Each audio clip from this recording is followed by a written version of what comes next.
अमूल्य प्रवचन सुनने का अवसर मिला है। अन्ना जी को सपोर्ट करने के लिए यहाँ पर संत श्री आसाराम। भारत माता की, भारत माता की, भारत माता की।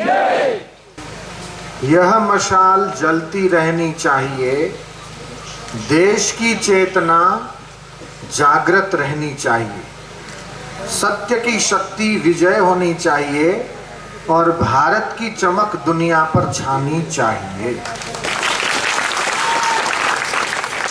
बलिदानियों की कद्र होनी चाहिए, धर्म पथ पर सरकार चलनी चाहिए, जनता की मांगें पूरी होनी चाहिए और ओजस्वी भारत का निर्माण होना चाहिए। अनशन अन्ना का सफल होना चाहिए, देश हित की राह पर सरकार चलना चाहिए, संसद को अब समय न खोना चाहिए, जन लोकपाल बिल को पारित करना चाहिए। भारत में बदलाव होना चाहिए, सुधार सबको खुद से करना चाहिए, संतों के आदेश पालना चाहिए, भारत को दुनिया में चमकना चाहिए।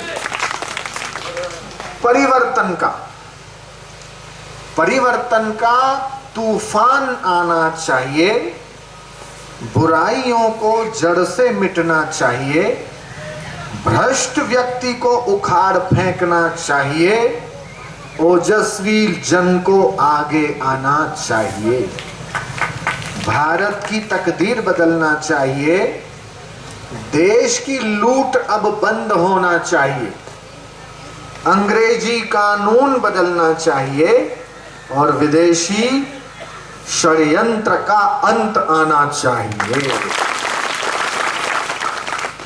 संत शक्ति आगे आना चाहिए, आसुरी ताकतें कमजोर होनी चाहिए, देश की तरक्की तेज होनी चाहिए और भारत की चमक दुनिया पर छानी चाहिए। भारत माता की जय, भारत माता की जय, भारत माता की जय, भारत माता की जय।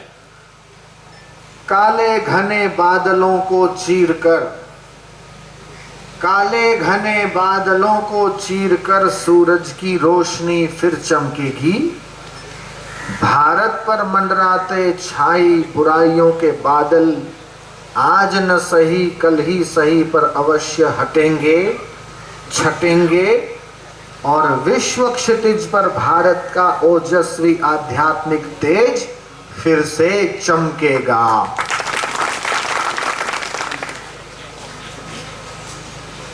ओजस्वी तेजस्वी भारत बनाने सब आगे आओ, कदम से कदम मिलाओ। मैंने तो कल भी प्रवचन में कहा था, जितने भी यहाँ पर इस राला सिद्धि रालेगण सिद्धि गांव, ये आपका जो गांव है, देखो एक सच्चे और ईमानदार अन्ना हजारे जैसे लोह पुरुष की वजह से पूरे देश ही नहीं पूरे दुनिया में प्रसिद्ध हो गया। ये सत्य की ताकत दे, ये पैसे की ताकत नहीं, ये सत्य की ताकत। हमको कई भारत के शहर वाले गांव वाले बुलाते हैं, पूरे भारत भर में आश्रम हैं और लगभग 25,000 समितियां हैं। हम हमारे आश्रम में 2-2, 3-3 साल हो जाते हैं और जा नहीं पाते, और ये रालेगण सिद्धि से सत्य का अलख जगाने वाले और भारत में क्रांति करने वाले अन्ना हजारे ने मेरे को नहीं बुलाया, लेकिन उनकी सत्य की ताकत मेरे को यहाँ पर खींच के ले। यतो धर्म ततो जय, इसका ये प्रत्यक्ष प्रमाण नहीं तो और क्या है। धर्म न दूसरा सत्य समान, सत्य के समान कोई धर्म नहीं। रामचरितमानस में यह गोस्वामी तुलसीदास जी महाराज ने कहा। जो लोग ऐसा सोचते हैं कि ये तो जमाना बदल गया, हमें तो झूठ बोलना पड़ेगा, हमें तो छल करना पड़ेगा,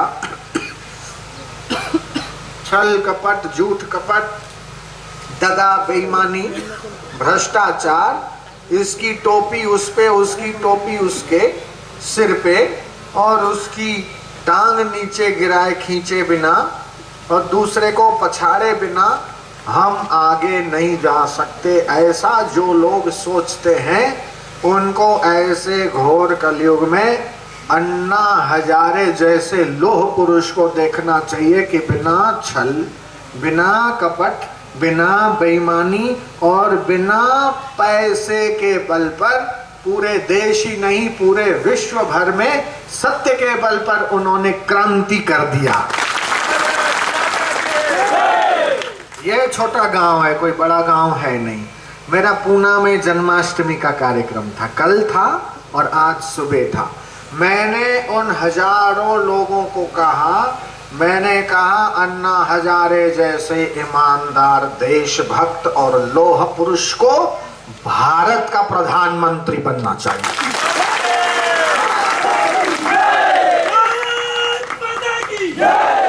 हम तो ऐसे व्यक्ति को, ऐसे ईमानदार व्यक्ति को, ऐसे सच्चे व्यक्ति को, अरे 6-6, 7-7 दिन नहीं 15-15 दिन जो अनशन कर सकता है इस उम्र में, तिहाड़ जेल में जा सकता है, किसके लिए? उनको अपना नहीं पड़ा। और वो तो कहते हैं कि अन्ना रहे न रहे लेकिन ये मशाल जलती रहनी चाहिए। उनको अपने शरीर की भी नहीं पड़ी, अपनी जान को हथेली पर लेकर वो आगे बढ़ रहे हैं। और भारत का मीडिया जितना कवर कर रहा है, मेरे पास तो ये खबर है कि विदेश का मीडिया भारत से ज्यादा खबर जो है फैला रहा है कि एक ऐसा क्रांतिकारी पुरुष है, एक ऐसा सत्यवादी पुरुष है जिसने इतना बड़ा जन आंदोलन पूरे देश में खड़ा किया है। विश्व में कई जगह आंदोलन होते हैं, वहां मारकाट होती है, बसें जलाई जाती है, तोड़ फोड़ होती है और जनता का नुकसान होता है और सरकारी संपत्ति का भी नुकसान होता है। और ये पूरा आंदोलन कैसा, जिसमें कोई जनता की हानि नहीं, कोई संपत्ति को नुकसान नहीं, कोई दुर्घटना नहीं, कितना शांतिपूर्ण आंदोलन ये हो रहा है। ये भारत को देखकर कई विश्व के देश भी सीख रहे हैं कि हमको कैसा आंदोलन करना चाहिए। तो हमने तो हमारी टीम को भी दिल्ली में कह दिया है कि आप लोग अन्ना की टीम से वार्तालाप करो। ये संतों की टीम और देशभक्तों की टीम, संत की शक्ति और देश रक्षकों की, देश को आगे बढ़ाने वाले ऐसे ईमानदार सच्चे व्यक्तियों की शक्ति अगर एक हो जाए तो हम पूरे भारत को बदल सकते हैं। अच्छे लोगों के हाथ में जब तक नेतृत्व नहीं होगा तब तक जनता का भला होने वाला नहीं। अभी देखो, एक और हम आपको खबर सुनाते हैं। अभी सप्ताह भर 10 दिन पहले सुप्रीम कोर्ट ने ये निर्णय दिया है कि भाई और बहन दोनों को शादी करनी है तो कर सकते हैं, केवल वो ईसाई धर्म अपना ले, शादी करें। Same same same same same same. ये क्या है? भाई बहन, अब आपकी बेटी को शादी करना है और आपका जो बेटा है उसको शादी करना है, वो चर्च में जाएं, कहीं जाएं, क्रॉस पहन लें, क्रिश्चियन धर्म को अंगीकार कर लें और वो जाके शादी करे। उसको सुप्रीम कोर्ट परमिशन देती है। कि हमारे भारत की सुप्रीम कोर्ट क्या चाहती है कि इस प्रकार युवक युवतियां ईसाई बने, ये ईसाईकरण को ये मान्यता दे रही है। ये सब क्या है? अभी 4 दिन पहले हमने सुना कि वैश्यावृत्ति को कानूनी मान्यता मिलने जा रही है। ये सब हमारे देश में क्या हो रहा है?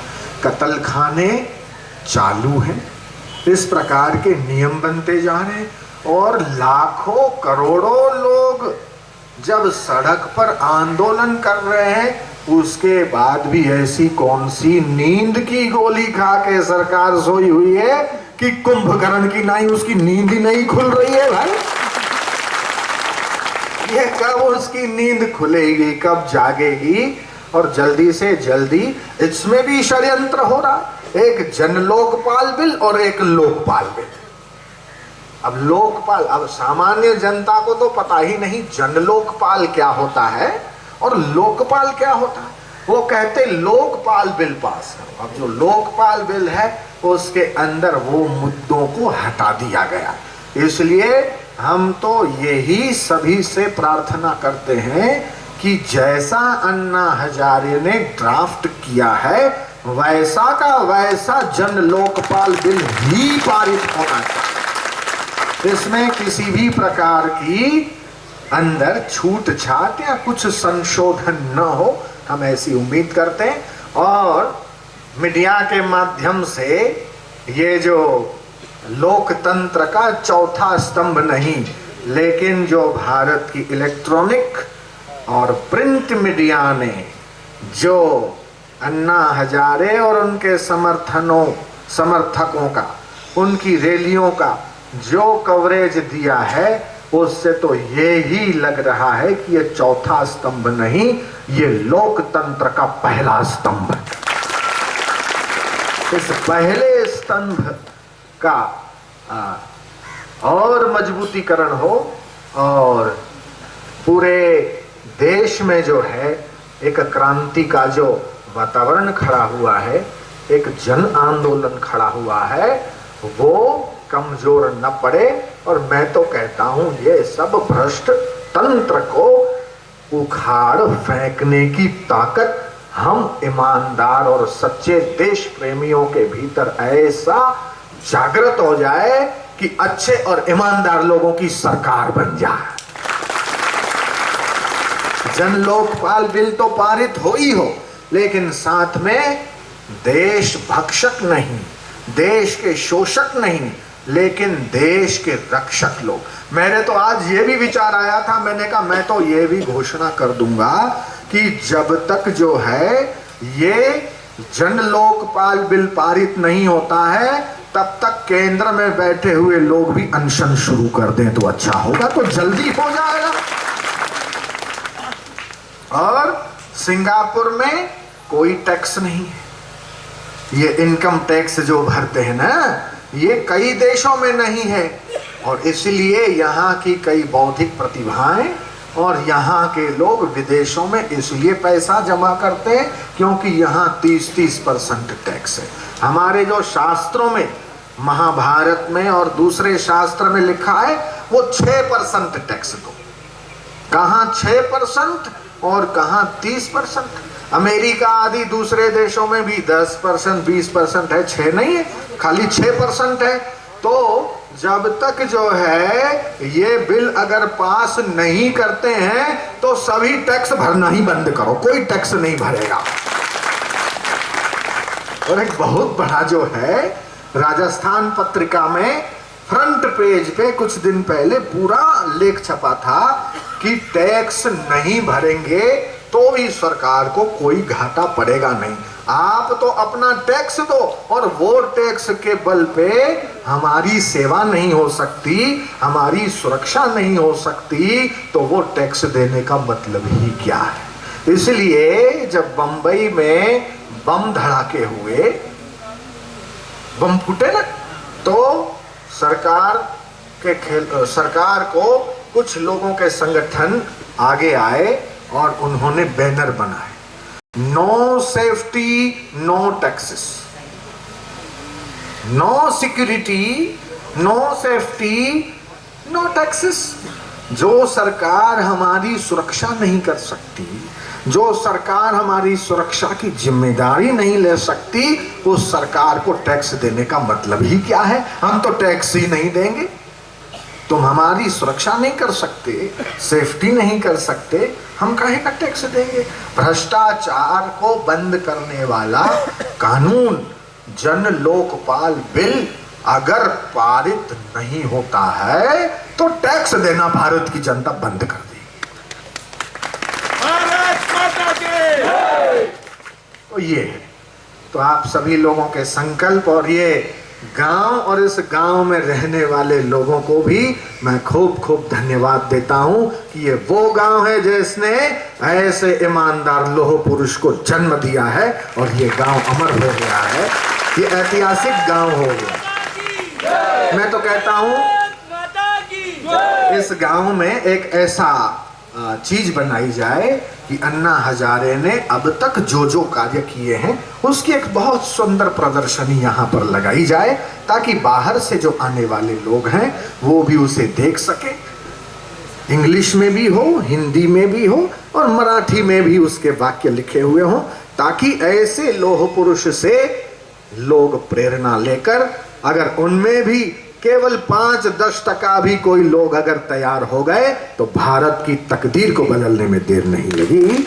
इन्हीं शब्दों के साथ आप सभी जो देश के हित में, देश की रक्षा में, देश को आगे बढ़ाने की दशा में और जन लोकपाल बिल को पास कराने के संकल्प के साथ यहाँ बैठे हैं, भगवान आपको बहुत बहुत बल दे, शक्ति दे। आपका और पूरे देशवासियों का ये विचार और संकल्प जल्दी सफल हो।